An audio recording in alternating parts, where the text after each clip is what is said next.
Nikos, how much do you think you're pushing this product down the throat of the customers? In a very polite and direct way, because he himself is an entrepreneur and he has done this. So he knew that you have to do it. But the question is, how much are you doing it?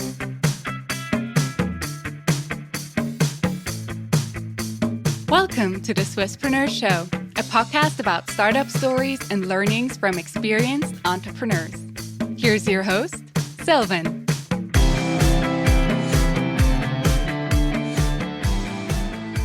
Nikos, a very well welcome to the Swisspreneur Show. It's a pleasure to have you as a guest today. Thank you for having me. It's a pleasure and it's also an honor. I've seen a great list of guests and I'm happy to be one of them. You're about to join them, exactly. You're the co-founder and CEO at Seervision, an industry pioneer in AI-driven camera automation software to enable effective hybrid collaboration, such as in corporate boardrooms or lecture halls. Before we talk about your company and how you successfully built it, I want to go back in time to your studies. You did study engineering at the Imperial College in London, and you also studied at the ETH here in Zurich. But originally, you are from Greece. So I just wonder what motivated you to go and study abroad? It started off with kind of a family influence. So my father studied in the UK at the Imperial College. So I actually followed a very traditional Greek educational system at a school that had two options. You could either do this or you could go into what is called international baccalaureate, where you immediately go somewhere abroad. Mm-hmm. So a lot of my friends were following this path and they were going to go abroad. I followed the Greek traditional system. I was admitted into the Greek university, the National Technical University in Athens. And then I made a side application to Imperial College, only Imperial College. Just because I thought, it would be nice to go where my father studied. Keeping a family tradition. Yeah, that was the main reason. And I loved London. I had been there with my family as a holiday experience. Mm-hmm. And then when I got admitted, I was extremely excited. I was initially admitted in mechanical engineering in Athens, and I ended up doing electrical engineering in the UK, which completely changed my life. It could have been completely different. So that's how I started off in London, and the university there is great. There's Oxford, there's Cambridge, and there's Imperial College, basically, in the UK for engineering-related things. So I thought I was in the best place in the world at the time. Yeah. Then when kind of years were passing, and if you know anything about Greeks, you would know that they tend to spend time together. In London, there's a very strong Greek community.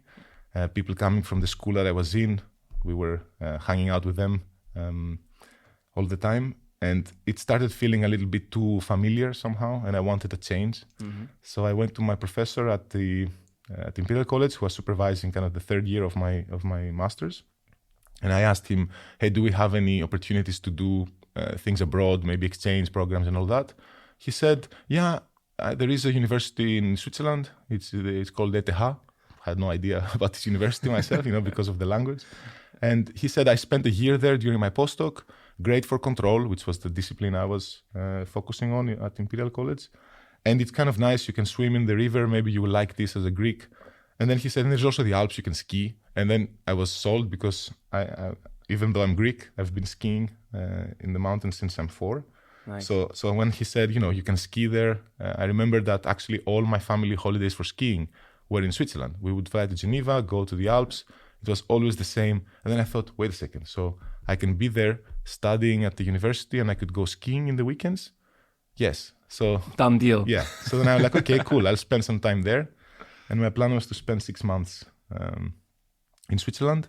But then when I came here, I was amazed by the quality of the university. And unfortunately, I had a very bad injury in my knee. So it completely broke down and I couldn't ski. So the only thing I could do is spend time at the university. And then I realized that it's not just a great infrastructure and organization and all that, but actually the enablement to the students, PhD students, the laboratories to do things is next to none from what I have seen. And my best friend at the time was studying at MIT, so I was comparing with supposedly the best school in the world. I heard afterwards we call ETH the MIT of Europe. And then I started learning more about ETHs, and I felt the opposite way, that what have I been doing in the UK, in this place? ETH is just one of the best experiences you can have as a student, as a PhD student, I think. And then when I realized this, I applied here for a PhD. Again, because my best friend was in the US, I applied just at MIT and at ETH. And then when I got admitted to do my PhD here, as a continuation of the studies, basically, it just felt very natural, and it made sense because the lab was amazing. I got to work with robots very early on because of the enablement that you get with resources and equipment and all that. So yeah, it made just a lot of sense. And what was started as 6 months became what is now 11 years. So, I'm really glad that the plan changed. yeah. You mentioned your family's influence or sort of the history of going abroad and studying there. Mm-hmm. Did you also have some role models or inspiration from your family to then eventually become an entrepreneur? I think it kind of made it the only option for me. I had 2 generations behind me. People were building their own business. Mm-hmm. And what specifically was different is that, okay, my grandfather had a very traditional type of business. But then the way that I never met my grandfather, but the way that my grandmother would talk about him, or my father later, he seemed to be a very passionate person who just loved what he was doing, and he would go everywhere to do it, even though it was, again, traditional, not technology or anything completely innovative. It was just traditional business that you run. My uncle took over all these businesses basically and built them up. So he was into this as well. And my father took a different path. He didn't want to work in this. He wanted to invent. So he was one of the first basically software engineers in the country, in Greece, built up the biggest software engineering company in Greece at the time. So I got to experience this, and it's just, I never heard anything like it took me, I reached the age of 30 and having friends who were working at bigger companies to start even hearing about the issues that you have at places. From my father, I would always hear, the excitement about the work. I would see him working through the nights because he liked it, not because he had to. Mm-hmm. And it kind of felt that that's the only thing that makes sense. You have to have something that makes you passionate. Absolutely. And at the end of the PhD, actually, I had a talk with my mentor, who was extremely supportive actually to actually do something like a startup.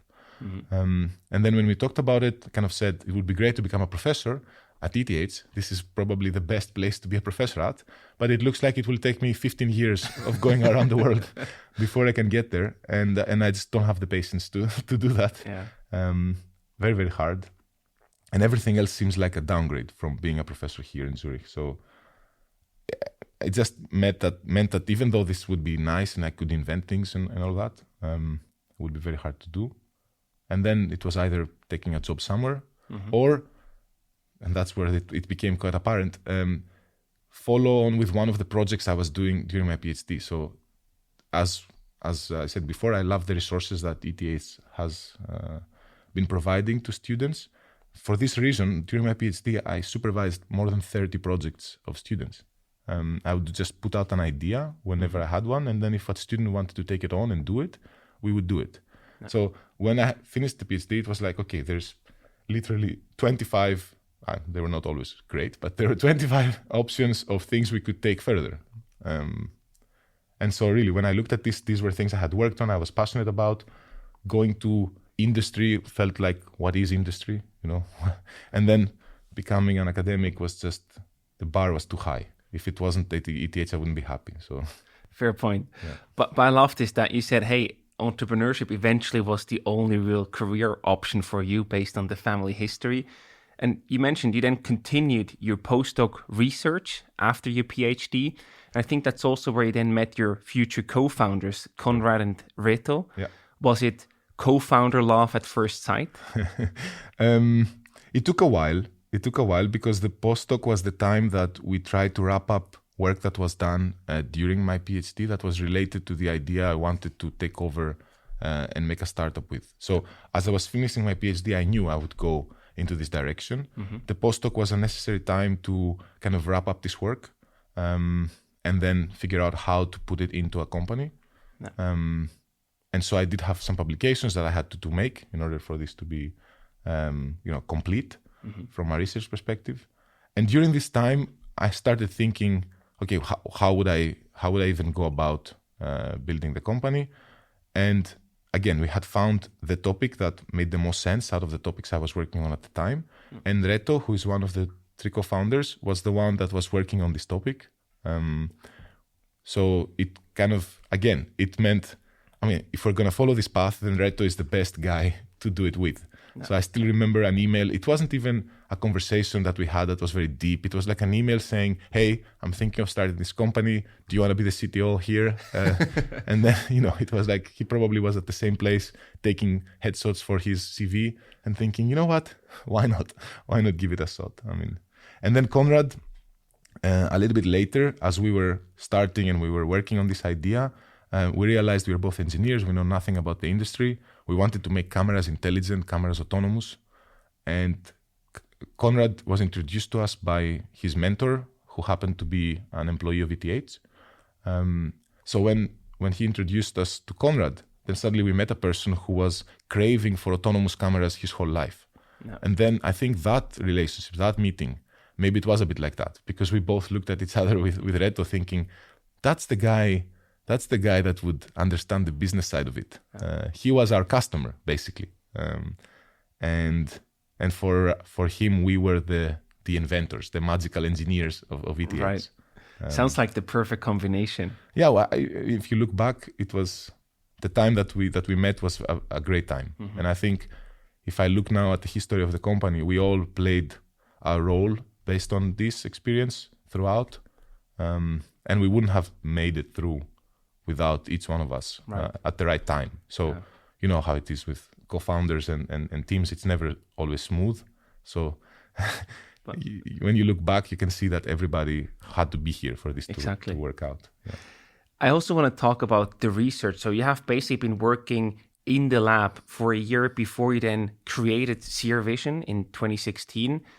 How do you know when your baby, your research, is actually ready to take its first steps? Because that's a big step, right? To take it out of the lab and say, now we're ready to have the company and to start a business with that. We were lucky that we had started. So we started off with a side project that was very focused on recording lectures at ETH. Mm-hmm. So because of that, we transitioned from, so the project that Reto took over was not anymore a research project in the sense of, we don't know where we're going. It was rather, we knew what technologies are out there. We're just trying to develop them a bit to implement them for a specific use case. And so when we did that and we saw the results, and ETH was very actually supportive of the whole thing conceptually, because they were like, okay, this is better than the competition. Mm-hmm. Why not do something with it? Yeah. And then we started building a case around it.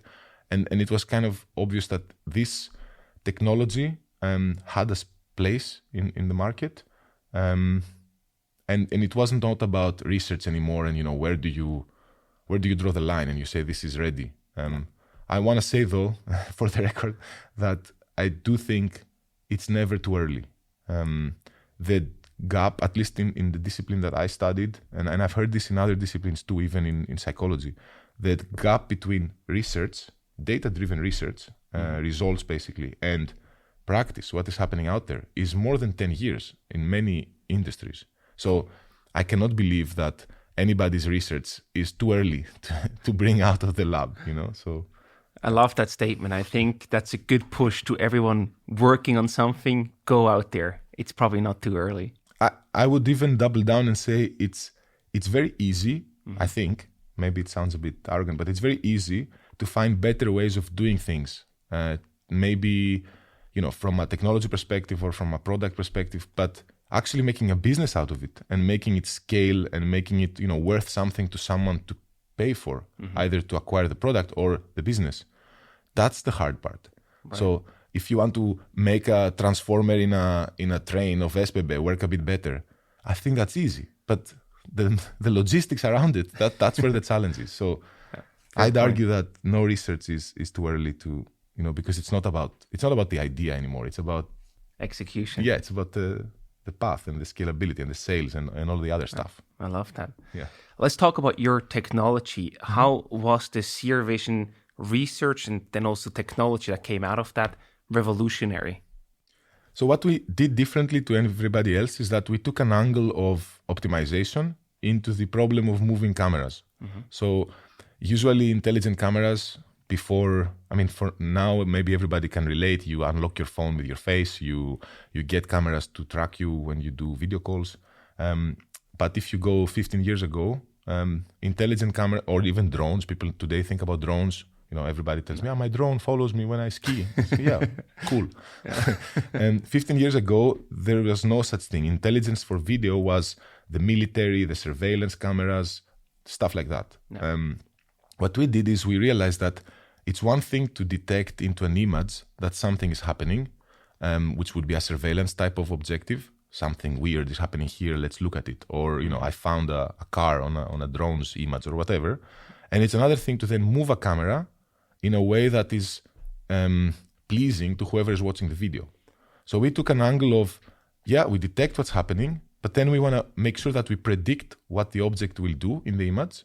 And knowing the dynamics of the object and the camera, we can actually decide where the camera should go in order for the end result to look nice. Yeah. So that was a completely different spin to automation, because at the time when we tested it at lectures, which is a very simple case. You have a lecturer going left and right basically on a stage.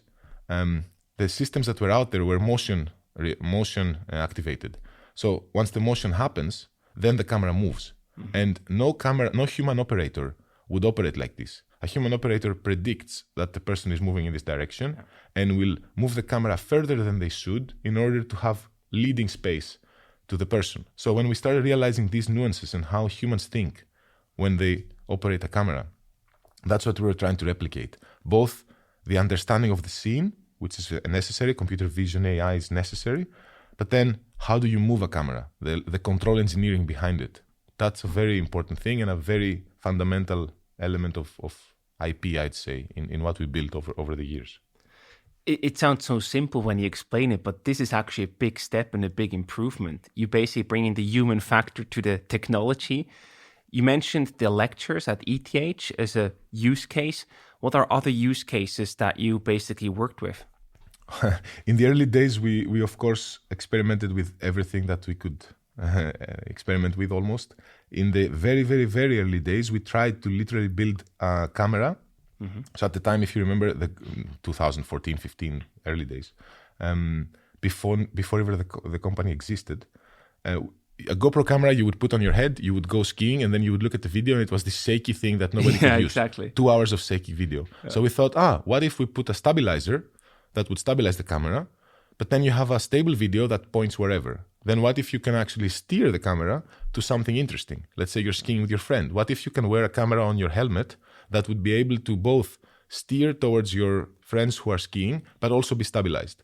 And we built a prototype. I still have it at the office that would do that. It would actually, you could open up your phone, tap on something, it would actually capture it and track it. So DJI has built these products since then. So it's a very good thing that we didn't go out there trying to do this. We would have been demolished by DJI. But that was the initial kind of prototype that we ever built, actually. Then we went into sports in general. We thought, okay, what about... Okay, this was difficult, right? You put a camera on you. We looked at building prototypes. It was extremely expensive to build something that would be production ready, millions just to build the first line. That was the time of the Kickstarters that were dropping. If you remember, people would raise, Lily Camera was my favorite one, where they would raise 30 million in a Kickstarter and the company never even was created because the product was not possible to exist, right? It was just a pitch. Which was the point of Kickstarter, but that's a different story. People didn't seem to get it.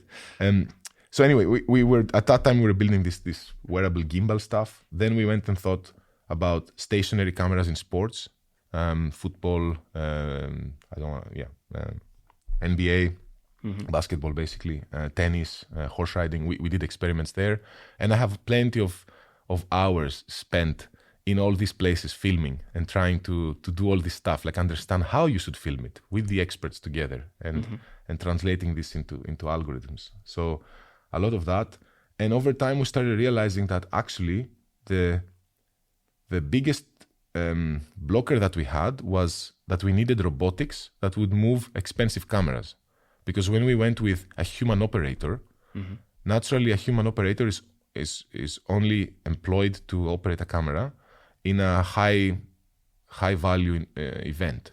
So we looked at events like shows and things like this, television, of course, where you would have human operators. And then the stakes are so high that actually automation and what we were doing was the bar for it was extremely high. We were trying to replicate how a human would move a camera, but we couldn't replicate everything that a human thinks about and understands when they're filming something. Like there are all these little things when people are having a dialogue that as a cameraman, you realize what's happening. You can feel the tension. You can go closer to the person. You can get feeling shots. You can then, something is happening in the room. You can go out and capture it. You cannot translate this into algorithms that easily. And then it became very, very, very difficult to replicate everything that a cameraman does.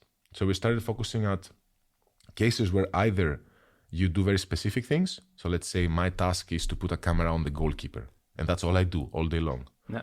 That would be something that is automizable, if that's a word. And basically we started looking at these specific tasks or PTZ cameras. PTZ cameras was something that we always were, aware that they exist, but it was always a question mark whether we could make them look nice because they were cheap. They were made for lectures and other things that are fairly, it's not the kind of thing you put a 4K big camera for. No. We stayed away from it until we started realizing that no, there are lines of cameras, especially from the big manufacturers, that are good quality sensors, good quality optics, and they can move okay. So then the whole problem of bringing robotics cameras, making an expensive setup, became just a PTZ camera that you put, you connect to our computer that runs our software, and then you can do a lot of things with such a setup. It is much more scalable. And then we started realizing and finding out that the world, that was during COVID and all that, the world was shifting towards hybrid work. And meeting equity became a big topic for many companies. How do you make people who are at home feel like they're in the room? How do you make people that are in the room feel like they can use the room in a natural and kind of the way they are used to, basically? And then the task became PTZ cameras are our cameramen, and the room is the stage, and we have to tell a story to the person who is remote. And then come all the different little tasks of, I want the camera to follow the person that is moving around, going on a whiteboard. I want the camera to know who to film. That was the collaboration I mentioned to you earlier about audio tracking, for example, using information from microphones to know where is audio coming from so that we can point the camera there. And then we started telling stories from the rooms.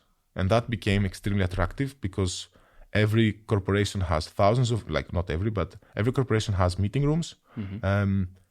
The 5 to 10% of meeting rooms are high impact rooms, which means, we do important things there, from board rooms to workshops and all these things.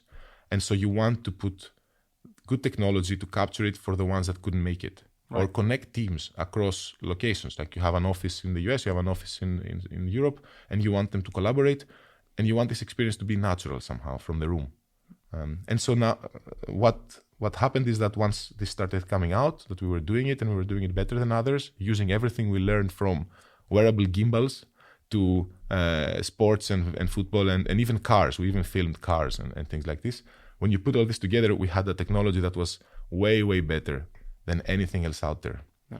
So then we became an interesting company for many out there. It seems that, you sort of accidentally launched at the right time with the detour to sports, etc., that helped you to further develop the product.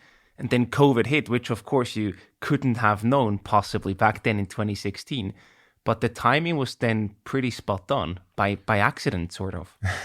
I do remember talking to many of our investors about this, the kind of the perseverance across the journey, because everybody knew that what we had was strong technology that was known since we were two people in a basement. We came from the lab that actually is one of the top in the world in control engineering. So there was no question that what we were building was high quality. It was just a question of finding where the best match for this autonomous cameraman was. And we did a lot of different things. And I think that's what's actually quite strong in Switzerland. People get a chance to try different things. I think at the time I was visiting the US a lot to learn from how things were happening there. there the speed is different. Like you get one chance and then you start another company. The same company changing what it does multiple times. I think that's a little bit more, so fundamentally changed because everybody changes a bit. But of course, I think here it's an opportunity that we have. So the timing I think was also. I sometimes think if we would have started and on day one we would have wanted to make meetings from high impact spaces in corporate environments automated, we would have failed very, very quickly because nobody was doing that at the time. Of course. And if we were to start when the pandemic hit and everybody shifted to hybrid work, we would have started with this task. The product we would have built would have been very similar to what was out there. What we had in our baggage was that, for 3 years before that, we were actually perfecting a technology for much, much more difficult places. And so what we came with was creating a wow factor to everybody. And it was behaving better than solutions that huge companies were building. And so that was very impressive. And we were lucky. If we had started from scratch after the pandemic or during the pandemic, we wouldn't have been able to do this. So, but I also imagine for you as a founding team, you tried like sports, etc., but it didn't fully click and work. Why do you still keep going and didn't say, hey, we tried, it's difficult to really replace the cameraman. We just stop the operations and we leave and go and get a job somewhere. That's a good question. Why not give up? I don't think giving up was ever an option because I think as a group, we like to see things through. I think that's what I realized about this co-founding group, that even when things are tough, we want to push it until there is a resolution.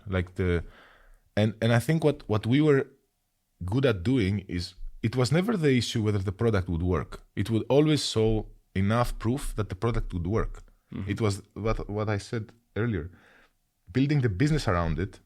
And when you start seeing the blockers in how the business would be built, then you have to make a decision. I think that's where maybe sometimes people make the mistake of thinking you have to be bold as an entrepreneur.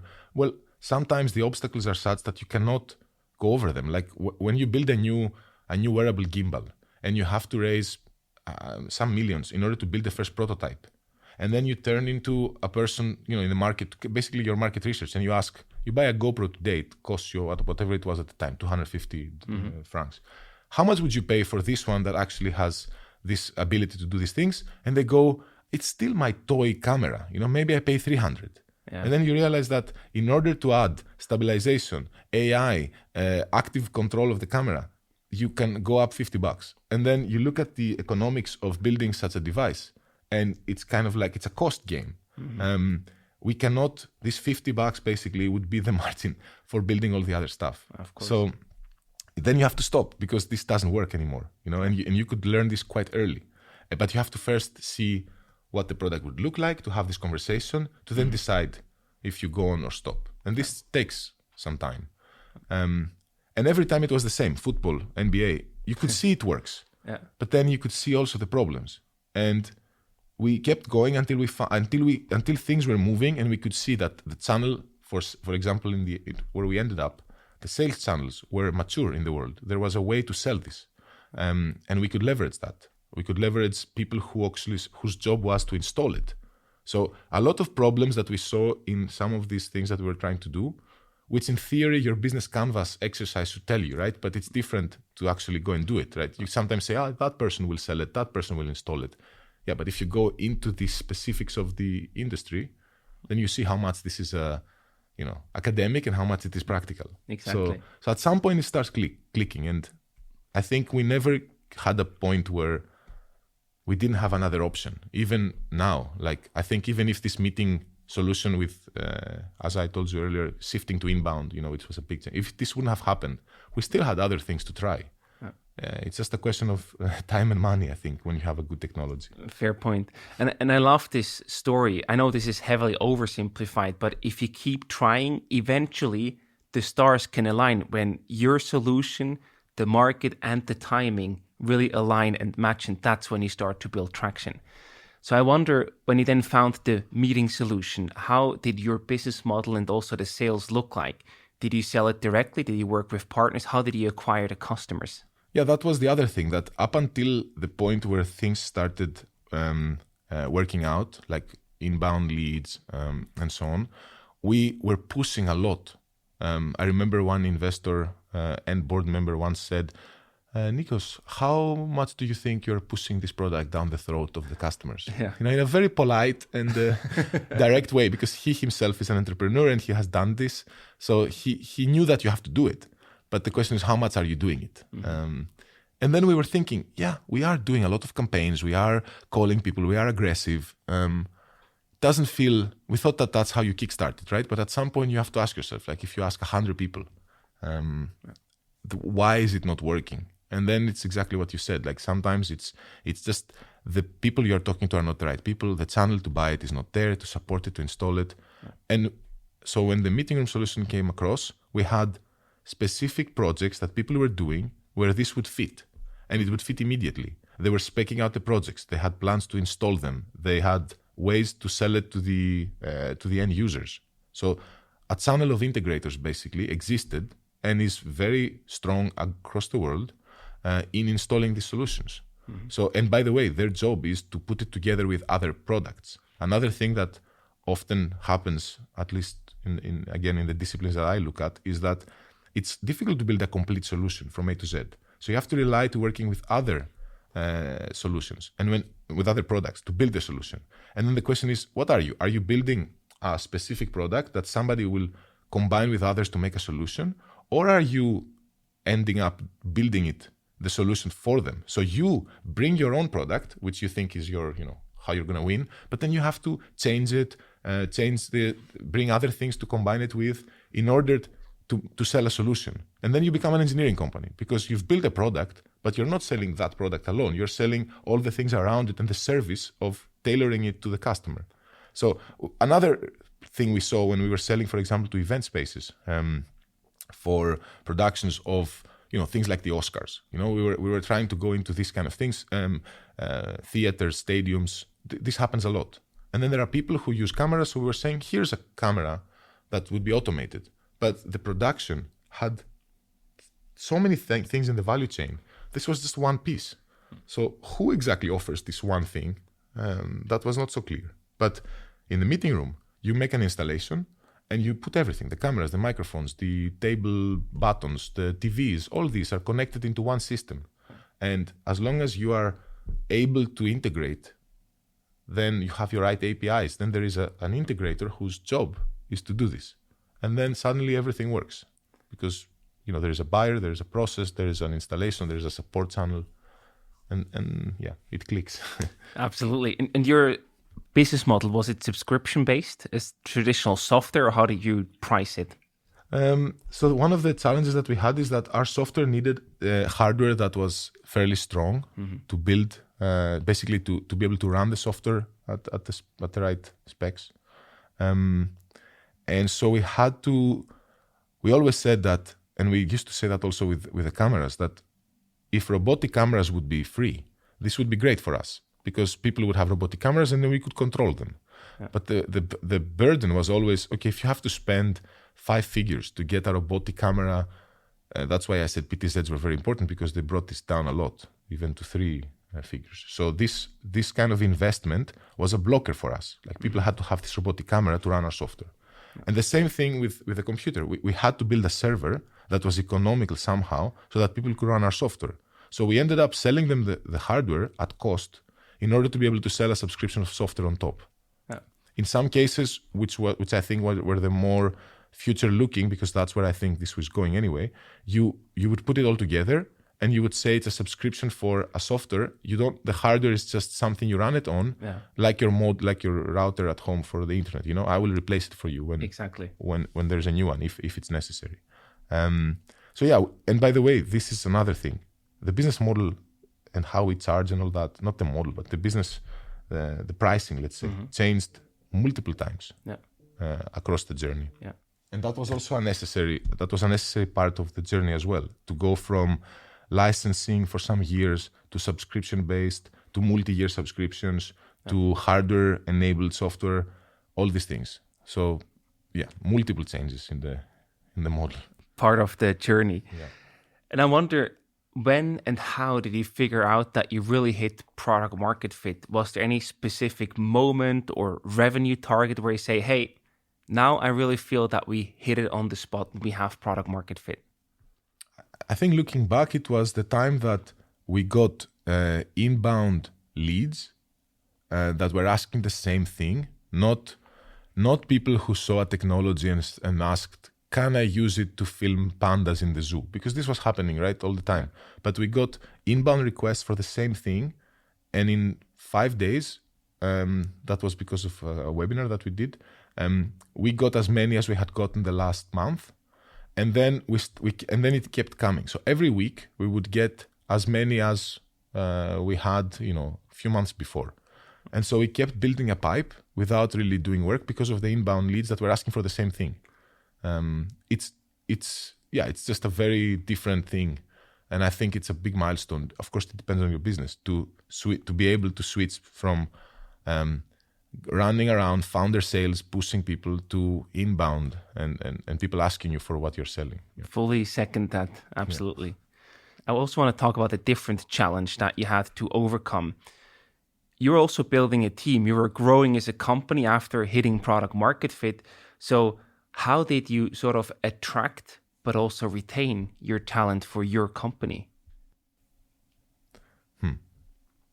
Over the path, team changes a lot. That's one thing that I didn't expect. It changes because everybody's life is changing. Like you join a young startup. It's not a journey that you know exactly what will happen for many years. What we try to do, and I think everybody who worked at our company can at least relate to this. We tried to have fun, and we tried to make sure that we wanted to go to work. Not that it was easy, because a lot of times you have to put more hours than you have to put in your tank. But basically, I was saying this to everybody who joined the company, that the primary thing is that when you wake up in the morning, you want to go to work. No. You actually want to. Because that's, maybe it goes back to what I learned, right? That you have to like what you're doing. There's no other option. Fully agree. So that's what we kept doing, and we kept kind of reminding ourselves that we have to take care of ourselves. We also had many policies, but many let's say ways that we work together that primarily took care of one another. And I think that's what made some people stay longer than others, that had other plans in their lives. And I just want to, as an example, like there's every single person that has worked for Seervision some did an internship for a couple of months. Maybe that's not so much the case, but every single person, if I see them on the street, it would be a very exciting moment to talk about their life and how they're doing, and remember that time. I think looking back must have been one of these times in everybody's career that was fun. And I think creating this environment made people join and stay. What is always challenging is to grow within a startup. Like you can only grow as much or as long as the startup grows and gives you opportunity to grow. And that's where there is a fine line between I learn how to do things that we as a company don't know how to do, and you learn by being exposed to things. And it's another thing to learn by being exposed to experts that know something very well. As a startup, we had always the challenge that we were not seasoned experts on some topics, so we couldn't provide such a learning experience for some people. So yes, after a couple of years, if you want to grow in a career which is very specific and technical, and our team hasn't grown enough to have a lead who has years and years of experience, and you're not growing to be that leader, or you don't want to, because there's just so much out there in technology, so you cannot even, then at times people would just grow somewhere where they would be mentored. It's hard, I think, as a startup to always be able to mentor your good people, because they are your best people. So it's like, how can they be the best and they want to grow? Like you can only grow by taking on other things that you don't know about. Exactly. I wonder, just before you sold your company, how did your management team, your organizational structure look like? What were sort of the key roles that you had at that scale? I think the management team was always 5 people basically. What were the roles in these 5 people? Yeah, so we would have. It was very product driven. So 3 out of 5, including myself, are very kind of focused on product. We're a product company, and the other 2 were operations and people, basically. Yeah. So, and I think it makes sense, right? If I look back, maybe, From the side of sales, we were also. When I talk about product, we also did the sales. So the 2 co-founders that were in the management team, because not all 3 of us wanted to manage stuff, but Conrad and I, who were at the end part of this management team along the way, we also did sales. So it was founder-led, product-minded sales. That was very important to have as a mindset in the management. Then we took care of people as much as we could. We also did, operations the best way we could. And I think in this group, together with the others, I think we did a very good job in focusing on the right things. And always I'd say everything that mattered was represented in this conversation. And we knew also how our people thought about stuff. So we had several times where we as a group got together and made, it wasn't smooth. It was painful and long hours sometimes to get there, but we got to do several moves along the way that were critical to get here. Yeah. Fantastic. One of these critical moves happened in June 2023 when you announced the acquisition by the California-based Q-Sys. Why was that the right decision to sell Seervision? It's so every time that we were kind of trying a different segment, let's say, across the history of the company, and we always asked ourselves, how do we scale this? And at the time with the meeting rooms, we had opportunities to market it. That's how we got to inbound leads, by partnering with some vendors. But actually, if you wanted, we started thinking about, before knowing about even Q-Sys existing at the time, we started thinking about, okay, how do we become the number one, let's say, vendor for these rooms? And then we started building a concept. And what's fun is that we then learned about Q-Sys, and we saw that actually they have built that concept, and they are, building it up, and they're missing some of the things that we have. We knew that. So we were competing even at some opportunities because we had more capabilities, but not a complete solution. But at the same time, we saw that they had all these things that we were planning on building, not just on the product side, but also on the market side. Like Q-Sys has a channel that is extremely strong and global, which is extremely important for when you build that type of business in that type of industry. So when we had these conversations, and everything happened extremely quickly, but when we had the first conversation and we sat down and we talked about what the vision is of Q-Sys and what the vision of Seervision is, we immediately saw that. And the exact, like, people, and I remember still those meetings, like, we were trying to understand what exactly is the challenge, because from a product and mindset and vision perspective, it was complete alignment. So that's why it felt like, okay, either we're going to become bigger than Q-Sys, which would have taken us a decade at least, or this kind of partnership would make sense. And then if you look at the market, they are one of the biggest players. So it's not that you have many other options. And in my opinion, it is the one that is actually modernized in the way that they do things. It is the one growing. It's basically destined to become a market leader. So it made sense. And how did the process then speed up from there? So you saw, hey, we share the same vision, but at a certain time, we sort of had to kick off really this M&A process, with like term sheet, due diligence, and eventually closing. Yeah. How did that go down? Again, it was extremely quick. So from the time that we signed the term sheet until we closed the deal, it was, what was it? Maybe a couple of months, maybe 3 months. So it was quite quick to do the whole due diligence. That's fast, yeah. And I think the reason why it was fast was two. One, there was a clear milestone. We wanted to announce it at a big event of the industry. Nice. That helps to keep the pressure up, right? 100%. It was very, very important. And the other thing is that the business that we were building was in a very early stage from a commercial side. So the due diligence on that was very light. You couldn't really go deep and see all the different customer. There was no point. It was a very small number compared to the bigger company. So that part was fairly easy to look at. The technology was something that the experts there were building. So they already knew the challenges and they knew what we had done to solve them.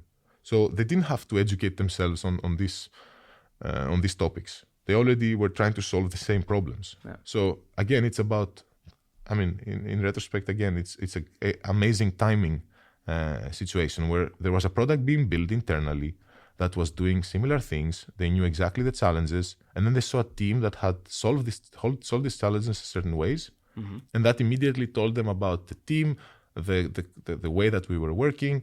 And once this worked and the product itself was delivering what was the objective, then it was quite easy and everybody wanted to move fast. Then there was no point in looking through all the little details of all the, of course we did all that, but much faster because there was very big conviction, because the fit of the vision, but then the product development itself, and the fact that the market, the commercial part was so clear, right? The Seervision sales process and team and channel was non-existent. So we would just sift everything. We didn't have to rediscover things. We just figured out exactly how to put it in the channel. That was the objective, and it was fairly clear as an objective, and that made the due diligence and the whole process very smooth. And it was also a very strategic / technology play, right, that was in place here. I wonder who was sort of the driving force behind the acquisition, not only to initiate the first contact, but also to push through the process. Was that more coming from them because they saw the technology that you built is something they absolutely needed? Or was it more coming from your side saying, hey, the competitive situation or whatever the reasons were that you were actually sort of looking for an exit? I think once we started off, the push was coming mostly from us setting out a plan and at corporate development putting together an integration pipeline that would also bring you to a return on investment. So the whole point is, okay, we acquired this company. It has a product that is slightly. So the product that was being developed, let's say, was behind where we were. So that would give an advantage, and we would go to market faster. And that meant immediately that we could translate it to sales. So the goal was, okay, we acquired this company. The faster we bring it to sales, the faster we return the investment. So why wait? So basically, the acquisition itself was almost like the logistics. Then it was a question of how quickly can we sell. And so if they could have done the due diligence in one day and then start selling it, that would have been even better because that would return the investment even faster. So I think from the buyer, there was this intention of moving fast because there was a clear path to sales and value. From our side, I think the biggest reason why we wanted to move fast was that this was creating confusion for our business. Right. We were engaging into projects with big customers, with very, very, very well-known companies, and we were basically discussing scaling up things with them, engaging into installations that were directly competing with the buyer in some cases. So then it was a very weird thing where we had this conversation going on, and then we have to proceed with these conversations with the customers, but we couldn't really give a clear direction of where our product is going to go. So for us, it was striving for clarity, I think, why we wanted this to be quick.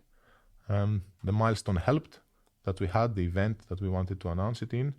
And then the fact that there was a clear path to value also made it, let's just get to sales. That was the mindset. Absolutely. And then at the end, I just want to say this because I think it's extremely important. There is an advisor often, right? An M&A advisor who will be there to make sure that things are handled well, especially on the side of the startup. Usually at the buyers, there is corporate development, they know what to do. But on the side of the startup, if you have a good advisor, then that person can can make sure that the right things are done at the right time. We had an excellent advisor who's Who did you work with? highly recommended. His name is John. He works for a firm called Menalto Advisors. He has also been on the show before. Great guy. You know John very well. So he was excellent in this process, and he made a lot of things move in the speed that we had agreed for them to move. So fantastic. And I have to ask, how much did you sell for in the end? Unfortunately, I cannot say this. Can you give us a range? Was it like single, double, or triple-digit million? What I can tell you is that at the end, this was something that I would consider a success. Let's put it this way. Okay, so the investors made money. Yeah, I think that's what matters. That people are happy. So. Perfect. People are not pissed. That's good. And how did you structure the deal? Was it mainly a cash or mainly an equity deal? Because that can also have a big impact on the potential outcome. The details of the deal are also not something I can disclose. But what I can say is that the marriage, the match between the Seervision and Q-Sys is also very important, that it matches the vision of the company. So the reason why people are now working there and everybody stayed is that the ambition and where we're trying to get to is aligned. And the company, the buyer, has made sure that this aligns for the people who work there. So that was an important part for everyone. So I assume there's at least some stock part, some equity part in that deal. Well, it's a private company, so that's not easy to structure. But there's alignment on where we're going, and I think that's what matters. That the goal is one that motivates the team. Yeah. Fantastic. So I wonder, now that you sold your company, you're of course still on board, as we just heard, but what is next for you? Like, what do you tackle? What are sort of the milestones for you personally? There are different sides to it, right? Because while building Seervision, I also built my family at the same time. So there's definitely an element of, how does life look like? Because sometimes when you work very hard on something, you neglect other things. Like, I don't know, you don't do a lot of sports, or you don't take care of your friends or things like that. So there's a big element of catching up for me, which in theory should start now, but it's taking some time to start. But more importantly, when it comes to the career, I think as a first-time kind of founder, this success is great, and it helps build for the next steps. But also, it's not that we built a company that was trading globally, selling everything through like making millions in revenue. So I still have this thirst of building a successful business somehow. So I think this was a good kind of tech type of exit, clearly, because the revenue was fairly small of the company. So I still have this urgency to do that. I think that's why I'm excited to be part of the Q-Sys team, because that's what we're doing now, right? We're shifting into taking this product global, building the technology further, and then keep building products that go and make extremely good numbers of revenue. That would be the next immediate step, and then of course a different type of success for the company that I'm in. So whatever happens next for the Q-Sys and the QSC family has to be for me a bigger success than what Seervision was. So I want to just make sure this happens somehow. And maybe an IPO, who knows? Exactly. So if something like this happens in the future of the company, which is definitely not something in the works right now, but if this happens in the future of the company, then I definitely want to be one of the people pushing and making ringing sure the bell. It works. Yes, yeah, that would be fun. Nikos, to wrap up the conversation today, I also have some rapid fire questions for you. I either give you different options to choose from or a short question, and you have to answer in one sentence. So short question in one sentence, or rapid fire where I choose between things? Exactly. You ready? Okay. Switzerland or Greece? I can't choose. I want to live in Switzerland, work in Switzerland, and enjoy Greece. Is that possible? That's fine. You get the best of both worlds. Yeah. Researcher or entrepreneur? Entrepreneur. How many hours of sleep did you get last night? 7. What's a Seervision milestone that you're particularly proud of? There are so many. It's hard to pick one. There are many things that we said, let's do that, and then we did it. I personally loved filming the NBA juniors in Orlando, like being around NBA players that were there, and cool. I love that we were invited by Fox Sports to do that. Amazing. That was cool. Before you mentioned sometimes an entrepreneur's life can take a toll on your life by neglecting friends or sports, etc. Do you have any regrets of your journey? It's hard to have regrets when you are happy with the result. Fair, yeah. Maybe some more discipline on how I take care of myself. This is something I would do differently. Okay. Because I think that's the kind of thing that you either do it all the time, and you kind of it becomes part of your routine. You know, thinking that you don't have time to do it because what I said before, you neglect it. But I don't think it's because you don't have time. I think it's because you don't have mental capacity. So I would try to make sure that in my schedule I can take care of some of the things that, you know, over time they build up, and then you have to pay for when you're older. And I don't want to get there. Exactly. Nikos, thank you so much for coming on the show. Congrats again on the exit and the great journey. And we're really excited to see what you're working on and building next. Thank you so much for having me.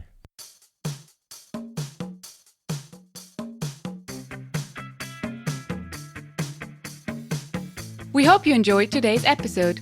If you did, you can support us by rating our show on Apple Podcasts. This way, we can reach an ever-growing number of aspiring entrepreneurs.